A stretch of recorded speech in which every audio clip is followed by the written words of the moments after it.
मेरे साथ आज एक खास मेहमान है, विनय दुबे। आप सब जानते हैं इनको। खासकर लॉकडाउन में जिस तरह से इन्होंने लोगों की मदद करने की कोशिश की, उसके बाद इनको जेल जाना पड़ा। लेकिन सबसे खास बात है कि तमाम विपरीत परिस्थितियों के बाद भी सच्चाई, सेकुलर जो फैब्रिक है भारत का, उस पर, और डॉक्टर कफिल की रिहाई के लिए, और तमाम ऐसे मुद्दे पर, और मीडिया पर बहुत हमलावर होते हैं। विनय ऐसा क्यों सोचते हैं, क्यों करते हैं? क्या इनकी बीजेपी से या कांग्रेस से, या कांग्रेस से प्यार है, बीजेपी से कोई दुश्मनी है, मोदी जी से कोई दुश्मनी है? क्या है वजह और क्यों है इतना हमलावर? और क्या इसकी कीमत भी ये चुका रहे हैं? और वो तमाम लोग जो सरकार से सवाल पूछने की हिम्मत रखते हैं, उनको किस तरह से ट्रोल किया जाता है, किस तरह से डराया धमकाया जाता है? उसके लिए विनय से ज़्यादा बेहतर अभी आपको इंसान नहीं मिलेगा, जिनको जेल तक भेजा जा चुका है। विनय, नेशनल दस्तक पर स्वागत है। और बहुत डर लगता है आजकल। किस चीज़ का डर सर? सरकार से सवाल पूछने में, लोगों के मुद्दे उठाने में। डरी हुई तो इस समय सरकार है। अगर डरी नहीं होती तो ऐसे ही यहाँ के छात्रों को उठा के जेल में क्यों डाल देती है? इस समय मुझे जो लग रहा है, देश के अंदर जो हालात हैं वो कहीं ना कहीं भारतीय जनता पार्टी की जो केंद्र सरकार है, ख़ास तौर पे उनकी फटके चौड़ी हो चुकी है हम लोगों से। वो सुनना नहीं चाहते हमारे मुंह से सच, जिसकी वजह से आप सोचिए छोटे छोटे स्कूलों में, कॉलेजों में पढ़ने वालों बच्चों को उठा उठा के जेल में डाल दिया जाता है, और उन धाराओं में डाल दिया जाता है जो कहाँ की बात कर रहे हैं? मैं दिल्ली की बात कर रहा हूँ। आप जामिया इस्लामिया ले लीजिए या एएमयू ले लीजिए, वहाँ के बच्चों को आज उठा के आतंकवादी बना के, दंगाई बना के आज उनको जेलों में डाला गया है। देखिए, जामिया के 40 बच्चों ने यूपीएससी एग्जाम क्लियर किया है। वो आईएएस बनेंगे, आईपीएस बनेंगे, आईआरएस बनेंगे, जिस पर डंडे चले थे और जिसको आतंकवाद का अड्डा कहा जाता है। विनय, कफिल की गिरफ्तारी को लेकर आप काफ़ी एक्टिव हैं, रिहाई को लेकर आप अभी इलाहाबाद भी गए थे। क्या लग रहा है, उनके साथ नाइंसाफ़ी हो रही, जिस तरह से तारीख पर तारीख, तारीख पर तारीख मिल रही? ये तो एक आप समझिए सरकार का दबाव है पूरी तरह से। पहली बार मुझे ये अनुभव हुआ कि न्यायालयों पर भी सरकार का दबाव चल रहा है। आज तक न्यायालय स्वतंत्र थी, हमारी न्यायपालिकाएं स्वतंत्र थी, बट डॉक्टर कफील का केस बहुत क्लोजली मैं देख रहा हूँ। मैं अपीयर्स करने जाता हूँ, वहाँ पे हाई कोर्ट जाता हूँ, बहुत सारे लोगों से मिलता हूँ, प्रशासनिक लोगों से मिलता हूँ, न्यायिक लोगों से मिलता हूँ, तो कहीं ना कहीं वो दबाव अनुभव कर रहा हूँ। और ये बहुत ही दुर्भाग्यपूर्ण है। एक डॉक्टर जिसने बच्चों की जान बचाई, जिसको बहुत सारे कोर्ट से जिस तरह की धाराएं उन पे लगी थी, सारे में लगभग जमानत मिल गई, उसके बाद भी एक केवल एक सन की राजा आप कह सकते हैं, या सर की गद्दीदार पे जिसने बैठा है, उनकी एक सनक की वजह से आज वो बंदा जेल में है, और रासुका जैसी गंभीर धाराओं में। विनय, आप कोई मुद्दा कैसे तय करते हैं कि मुझे इसके खिलाफ बोलना है, इसके पक्ष बोलना है? क्या आपके लिए ज़रूरी चीज़ क्या है? मेरे बहुत कम मुद्दे आपको दिखेंगे कि जो एक तरह से होता है ना कि पहले से प्रिपेयर्ड हूँ। जो करंट अफेयर्स हो रही है, जहाँ मुझे लगता है कि गलत हो रहा है, वहाँ मैं लात मारता हूँ। सामने चाहे ये लात किसी को भी लगे, कोई परवाह नहीं करता हूँ। लेकिन जिस तरह से देश में एक नफ़रत की राजनीति की जा रही है, एक दूसरे के प्रति जो जहर घोला जा रहा है, मुझे लगता है कि इसके खिलाफ अगर आज नहीं मैंने लात मारी तो कल को इसका शिकार मेरी जो बेटियां हैं उनको भी भविष्य में होना पड़ेगा। तो विनय, ये कब से आपको ऐसा लगा? आप मुंबई में रहते हैं, मुंबई में इतनी भागदौड़ है, एक सफल ज़िंदगी है आपकी, सफल आदमी है, बिजनेस है आपका, परिवार है, अच्छा लाइफ स्टाइल। कब लगा कि गरीबों के पक्ष में, जिनके साथ अन्याय हो रहा है उनके साथ खड़ा होना चाहिए? और सोशल मीडिया पर आप जिस तरह से पॉपुलर हैं, एक कैब ड्राइवर से लेके और सारे लोग आपको जानते हैं। मतलब कैब ड्राइवर मैं इसलिए कर रहा हूँ कि वो आपको रिकॉग्नाइज कर रहा है। नेता तो जानते ही हैं, विपक्ष तो जानता ही है, सत्ता पक्ष तो जानता है। तो ये कब लगा आपको और कब आप इस तरह से एक्टिव हुए? देखिए, मेरे पिताजी ऑटो ड्राइवर रहे हैं, तो जो गरीबी या भुखमरी एक होती है वो मैंने बहुत करीबी से जिया है। एक अच्छी मेरिट होने के बाद भी मैं इंजीनियरिंग पूरी नहीं कर पाया क्योंकि पैसों की तंगी थी। कितने ही सालों तक मैंने घाटकोपर के सिग्नल पे किताबें बेची हैं। उसके बाद भले मैं एक बिज़नेस में एक तरह से मेरा आज थोड़ा सा सेटल है, लेकिन कहीं ना कहीं वो चीज़ मैंने बहुत नज़दीक से महसूस की है कि मेरी पढ़ाई छोड़ने के बाद मेरे भाइयों की पढ़ाई हो पाए, क्योंकि एक इंजीनियरिंग और 3 भाई और हैं। तो वो जो चीज़ें मैंने देखी हैं बचपन से, उसको कहीं ना कहीं वो मेरे दिल में रहता है।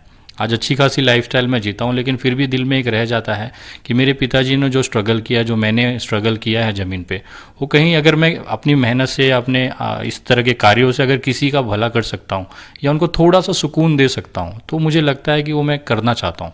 और मेरे दिल में हमेशा से ये रहा है कि जो तकलीफ़ें मेरे पिताजी ने देखी, मैंने देखी, वो कोई और ना देखे। कैसा लगता है आपको? आप लॉकडाउन हुआ था, बहुत देश के सारे बड़े शहरों में लोग परेशान थे, मजबूर थे। हम सब टीवी पर तो नहीं दिखाएगा, सोशल मीडिया पर एक्टिव थे, देख रहे थे। आपको उसकी वजह से जेल भी जाना पड़ा।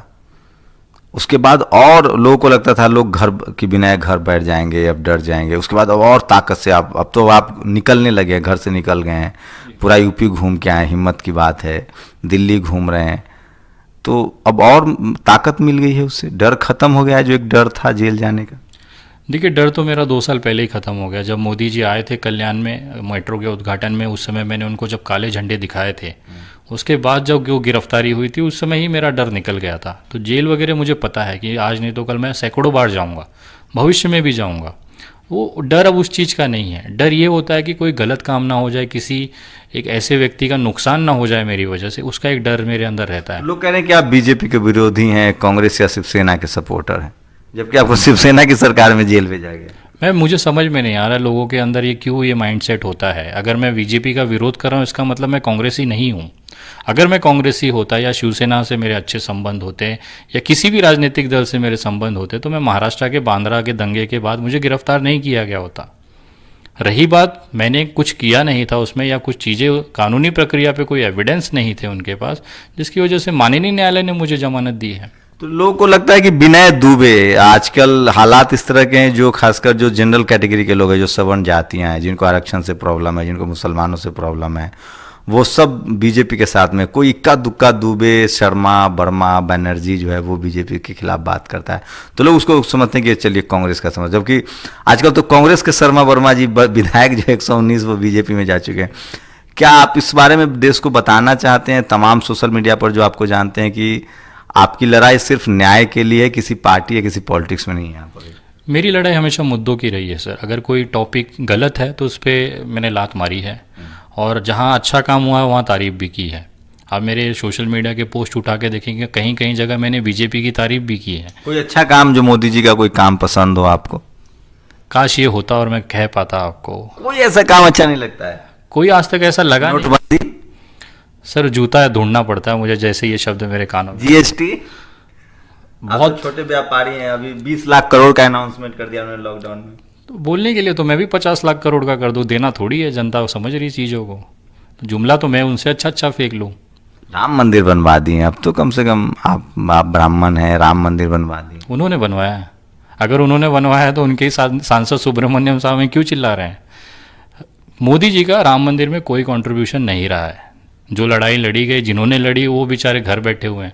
लाल कृष्ण आडवाणी को साइडलाइन कर दिया गया, जिन्होंने पूरे देश में ये मुद्दा उठाया। जो लाल कृष्ण आडवाणी का नहीं हुआ वो हमारा कैसे हो सकता है?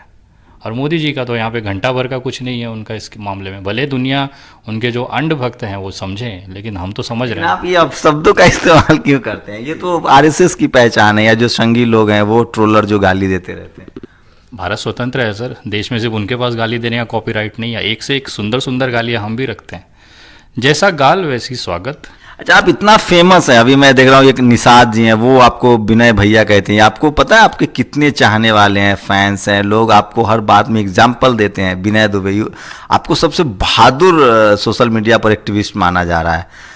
तो तारीफ तो मिल रही है, लेकिन कभी डर भी लगता है जब ट्रोलर आपके पीछे होते हैं, और सत्ता से आप अमित शाह मोदी के खिलाफ बात करना, पत्रकार सब हम जैसे पत्रकारों की औकात नहीं है। देखिए, हर एक चीज़ की कीमत होती है सर। जो आज सबको लगता है कि लोग, मेरे को अच्छा लगता है जब मैं बाहर निकलता हूँ, लोग सेल्फियाँ लेते हैं। इवन कल एक गाड़ी ड्राइवर ने मैंने उनको नाम तक नहीं बताया था, बट वो बंदा पहचान के फिर रात में ड्रॉप करने के बाद सेल्फी। एक अच्छी चीज़ लगती है कि लोगों के अंदर मैं जो मेहनत कर रहा हूँ उसका एक्नॉलेजमेंट है। बट उस चीज़ तक पहुँचने के लिए मैंने क्या खोया है, मैंने किस तरह से परिस्थितियाँ देखी हैं, आप समझिए कभी भी जान का खतरा हो सकता है। ये मीडिया वालों से आपकी इतनी दुश्मनी क्यों है? मैं अखबार टेलीविजन वालों को बहुत लताड़ते हैं आप। गोदी मीडिया खास तौर पे दलाली की जो चरम सीमा होती है, मतलब एक भड़ुआगिरी जिसे हम कह सकते हैं। एक वैश्यालय पे बैठा हुआ दलाल इनसे लाख गुना बेहतर है। कम से कम वो बता देता हूँ कि हाँ मैं दलाली करूँगा, मुझे पैसे चाहिए। बट ये अपने आप को देशभक्त भी दिखाएंगे, ये अपने आप को देश के प्रति सबसे वफादार दिखाएंगे, और एक वैश्यालय से ज़्यादा भड़ुआगिरी ये करते हैं। ये गुस्सा मेरे अंदर, अरे आप कर रहे हो दलाली, खुल के बोलो मैं मोदी जी का दलाल हूँ, हम सब स्वागत करेंगे, हार माला पहनाएंगे। लेकिन आप दिखाओगे एक अलग चेहरा और करोगे कुछ, तो गालियाँ तो बनती हैं और हम देंगे। ये जो आपको कब ऐसा लगा कि इस देश में मुसलमान हो या गरीब हो, जिसको हम लोग दलित, SC ST OBC कहते हैं, आपकी जाति की समझ नहीं आपने बताया, तो उनके साथ भेदभाव होता है? कम से कम मुसलमान से धार्मिक भेदभाव तो होता है, आपको लगता है? कब से लगा ऐसा? सर 2014 तक मुझे महसूस तक नहीं हुआ कि देश में हिंदू और मुसलमान नाम की चीज़ होती है। मैं जिस परिवेश में रहा हूँ, एक मेट्रो सिटी है, आर्थिक राजधानी है देश की, हमारे कितने ही भाई बंधु हैं जो मुस्लिम समाज से रहने के बाद भी हमें रियलाइज़ नहीं हुआ। लेकिन जब से ये मोदी जी आए हैं, वो उंगली दिखा दिखा के बता रहे हैं, ये दाढ़ी वाला है, ये टोपी वाला है, ये मुस्लिम है, ये हिंदू है। ये जो फ़र्क है, ये इस देश का जो आत्मा है, जो सोल है, वो हो नहीं सकता है। ये ज़बरदस्ती एक नई चीज़ क्रिएट करना चाह रहे हैं जो इस भारत में कम से कम मुमकिन नहीं है। जो हमारी परंपरा रही है एक दूसरे से भाईचारा, एकता, वो एक और तोड़ने की जो कोशिश है वो मुश्किल है। उस समय जब ये टूटता हुआ दिखा तो मुझे लगा कि अगर आज आवाज़ नहीं उठी तो कल यही हमारे आने वाली पीढ़ियों को झेलना पड़ेगा। लेकिन ये तो मुंबई में बाल ठाकरे ने भी इस तरह के काम बहुत किए हैं, राज ठाकरे ने भी, उनकी पूरी राजनीति यही हिंदू मुस्लिम को लेकर रही है। सर कभी अगर मैंने बहुत करीबी से देखा है, बाला साहब ठाकरे, सम्माननीय बाला साहब ठाकरे को भी देखा है, सम्माननीय राज ठाकरे साहब को भी देखा है, उन्होंने कभी भी कट्टरता वाली हिसाब किताब नहीं रखी। शिवसेना में बहुत सारे मुस्लिम नेता हैं, राज ठाकरे जी की पार्टी में बहुत सारे मुस्लिम कार्यकर्ता हैं, तो वो हिंदू मुस्लिम की जो टॉपिक थे वो कुछ स्पेसिफिक मुद्दों के ऊपर थे। बाला साहब ठाकरे जी ने राम मंदिर की इस पे बात की थी, जो कि फैसला कोर्ट के अंदर था, उनके ऊपर कार्रवाई भी चली है, आरोपी तक बनाया गया था। तो बट उनका जो स्पेसिफिक, वो मुस्लिम समाज को टारगेट नहीं करते थे कि हाँ भाई मुसलमान नहीं चाहिए देश में। आज भी मुंबई के अंदर आप किसी भी राज ठाकरे साहब की जो आप उनकी जो वीडियोस हैं मुस्लिमों के उन्होंने प्रति, कई बार कहा कि मुसलमानों के वोटिंग राइट छीन लेने चाहिए। सर स्पेसिफिक एक मुद्दे के ऊपर या किसी विषय के ऊपर, अभी आप समझिए मुंबई के अंदर अभी दंगे हुए थे जब भी मुस्लिमों, जो एक वहाँ पे रजा एकेडमी ने एक हमारे पुलिस वाली बहनों पे हाथ उठाए थे, उस सिचुएशन में आप क्या करते थे? आप भी उसी तरह से एक प्रतिक्रिया देंगे क्योंकि गुस्सा होता है मन में। लेकिन एक तो छोटा, फिर बीजेपी भी तो वही कर रही है। बीजेपी ने तो शिवसेना से ही सीखा है, क्योंकि मुंबई में शिवसेना हमेशा महाराष्ट्र में मजबूत रही है। बीजेपी की पूरी राजनीति है हिंदू मुस्लिम करके, क्योंकि उसको फायदा मिलता है उससे। तो ये आपको क्या लगता है, ये क्यों गलत है? आपको गलत क्यों लगता है? उनकी राजनीति है ये। सर देखिए, अभी तक जो राम मंदिर या हिंदू मुस्लिम चल रहा था वो मुद्दों पे चल रहा था, अब इसे व्यक्तिगत कर दिया गया है। व्यक्तिगत इसके लिए कि आप मुस्लिमों के साथ नहीं रह सकते, हिंदुओं के दिल में ये डाला गया है, एक डर की जो धंधा है। अच्छा, इससे सवर्ण समाज अपने आप को कैसे रिलेट, उसे अच्छा लगता है कि जाति बनी रहे, आरक्षण खत्म हो, मंदिर बन जाए, मुसलमानों को दूसरे दर्जे का नागरिक बना दिया जाए? उन लोगों को क्या कहेंगे जो खासकर सवर्ण समाज के लोग हैं, जो बीजेपी के सपोर्टर है, जो नहीं समझ रहे हैं कि बेरोजगारी है, GDP गिर रहा है, रोजगार खत्म है? तो इसको लेकर कभी आपको मन में सवाल आता है कि इस पर भी बात की जाए, गाली गलौज की भाषा छोड़ के नौकरी चाकरी, बेरोजगारी, या तमाम जो बीजेपी के सपोर्टर है वो इतने अमीर हैं कि उनको कोई फर्क नहीं पड़ता है, सालों भी वो ऐसे निकाल सकते हैं? तो सर अगर इतने अमीर होते तो 10 पैसे पोस्ट के लिए हमारी गालियाँ ना खाते होते। एक पोस्ट का 10 पैसा, एक ट्विटर का 2 रुपया लेते हैं और हम जैसे लोगों से सेवा लेते हैं। तो पैसे हैं, अमीर है तो साइड कर दीजिए आप। आज भुखमरी की नौबत है उनको, तेल बचाना मतलब गाड़ी में तेल डालने के पैसे नहीं है। मैं उत्तर प्रदेश यात्रा पे था, जिस तरह से आप बोल रहे हैं सवर्ण समाज का क्या हालत है, क्या रुख है बीजेपी के लिए, इस बार आप कैमरा घुमा लीजिए उत्तर प्रदेश में, खासतौर पे ब्राह्मण समाज जहाँ से मैं आता हूँ, इस समय तो अगली बार आके देखिए वो मैदान में, उनको अपनी औकात समझ में आ जाएगी। जिस तरह से ब्राह्मणों की हत्या की जा रही है, जिस तरह से वहाँ पे प्रताड़ना वहाँ के उत्तर प्रदेश सरकार द्वारा की जा रही है, अब धीरे धीरे मोहभंग हो रहा है। जिस तरह से सवर्णों को एक अभिमान था भारतीय जनता पार्टी का, जब उनके घर के बच्चे मरने शुरू हुए हैं, खाने के लाले पड़ने शुरू हुए हैं, तब उनको समझ में आ गया है कि भाई देश में काम, अस्पताल, शिक्षा की ज़रूरत है, ना कि मंदिर और मस्जिद की। तो आने वाले समय में इसका रिएक्शन दिखेगा क्योंकि लोगों को एहसास हो चुका है इस चीज़ का। और ख़ास तौर पे सवर्ण का तो नहीं बता सकता, लेकिन ब्राह्मणों की तरफ से अब बीजेपी के खिलाफ जो मुहिम चालू है ज़मीनी स्तर पे, ब्राह्मण लॉबी एक्टिवेट है, लोग एक्टिवेट हैं, युवा एक्टिवेट हैं, कि इस बार शायद बीजेपी को उखाड़ फेंकने की तैयारी होगी, जो हमारी तरफ से एक प्रयास है।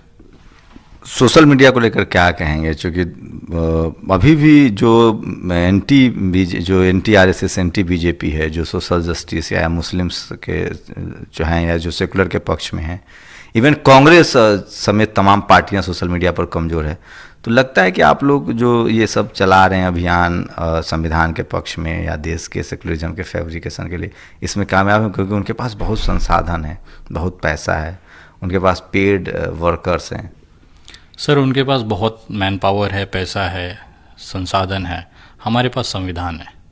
इस देश जो है ना, इस संविधान से चलेगा। कहीं ना कहीं आगे उनको भी इसके सामने झुकना पड़ता है।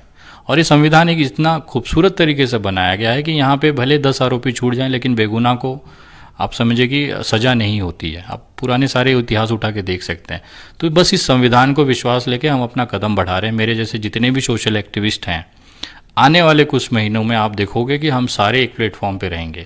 अच्छा, आपको पूरे देश में आप लोग एक प्लेटफॉर्म बना रहे हैं, सब लोग उससे मिल रहे हैं, लगभग लोगों से आपकी बातचीत होती है? लगभग जितने सामाजिक कार्यकर्ता हैं, सोशल एक्टिविस्ट हैं, जो सोशल मीडिया पे एक्टिव हैं, ज़मीनों पे एक्टिवेट हैं, मैं इस समय देश की यात्रा पे इसी के लिए निकला हूँ। क्योंकि हम अलग अलग मुद्दों पे लड़ते हैं, वो हल्का पड़ जाता है। लेकिन हम सब जब एक तरह से चेन्नई से लेके कन्याकुमारी से लेके आप अगर लद्दाख ले तक अगर एक साथ आवाज़ उठेगी तो उसका इम्पैक्ट पड़ेगा। राजनीति में क्यों नहीं आते हैं आप लोग? क्योंकि आप जैसे लोग की ज़रूरत है। लोग कह रहे हैं कि जो लोग इतना ईमानदारी से बीजेपी के खिलाफ बोल रहे हैं वो नेता बनेंगे तो अच्छा होगा। इतना तो राहुल गांधी नहीं बोलते। सर, राजनीति एक ऐसा चीज़ है, यहाँ आने के बाद आदमी बदल ही जाता है। बहुत सारे उदाहरण हैं देश के अंदर। बहुत ऐसे उदाहरण जो लोग नहीं बदले हैं। बहुत कम है ना सर, 0.01% है।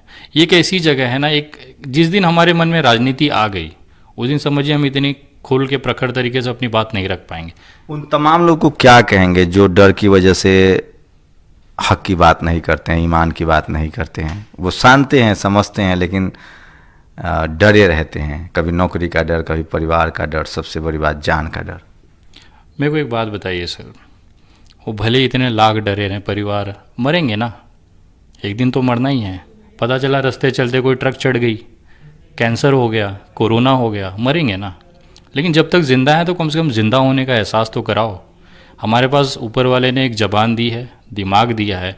अगर हम सही गलत जानते हुए भी अगर चुप हैं तो ऊपर वाला भी पछता रहा होगा कि इसको हमने इंसान बना दिया। आपको पता है, मैं आपको एक मतलब एक्टिविस्ट भी, और इतनी बारीक नज़र है आपकी, हर चीज़ आपको पता है देश के बारे में, क्या चल रहा है, नेताओं की क्या प्लानिंग है।